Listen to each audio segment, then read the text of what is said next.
ஒரு அழகான மலைப்பகுதியில் மிருகங்கள் பாடசாலை என்ற பெயரில் ஒரு சிறந்த பள்ளி இருந்தது.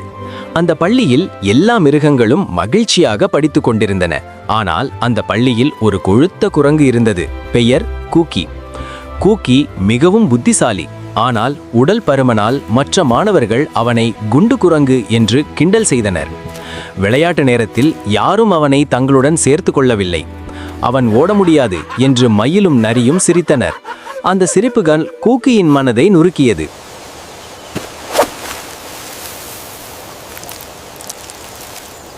ஒரு நாள் அவன் கண்ணீருடன் தனது ஆசிரியை ஆந்தை ஆசிரியரிடம் சென்று சொன்னான், என்னை யாரும் விரும்புவதில்லை ஆசிரியரே. ஆசிரியர் மெதுவாக சொன்னார், கூக்கி, உடல் எப்படி இருந்தாலும் மனம் பலமாக இருந்தால் எதையும் மாற்ற முடியும். அந்த வார்த்தைகள் கூக்கியின் உள்ளத்தில் தீப்பொறி போல பட்டது. அவன் முடிவு செய்தான், நான் மாறிக்காட்டுவேன். அடுத்த நாள் முதல் கூக்கி தன்னுடைய தினசரி வாழ்க்கையை மாற்றினான். காலை எழுந்தவுடன் உடற்பயிற்சி, ஓட்டம், பழம் மட்டும் சாப்பிடுவது அவன் ஒழுங்காக பின்பற்றினான். மற்றவர்கள் சிரித்தாலும் அவன் கவலைப்படவில்லை. மாதங்கள் கடந்து போனபோது கூக்கி மெதுவாக வலிமையான துடிப்பான குரங்காக மாறினான்.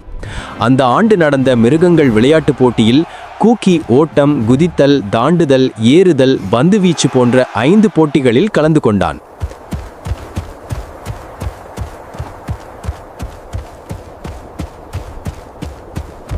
அனைவரையும் ஆச்சரியப்படுத்தி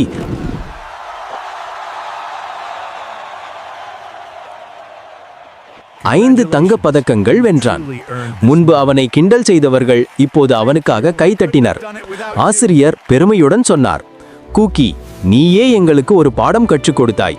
மன வலிமை இருந்தால் எதையும் சாதிக்கலாம். அந்த நாளிலிருந்து மிருகங்கள் பாடசாலை நாடு முழுவதும் புகழ் பெற்றது. உடல் எப்படி இருந்தாலும் மனம் உறுதியானால் நம்மால் உலகையே மாற்ற முடியும். போறதில்லாம எங்கள் சுடி டாக் சேனலை சப்ஸ்கிரைபர் பண்ணிவிட்டு போங்க செல்லங்களா. நாங்க அடுத்த வீடியோவில் சந்திப்போம்.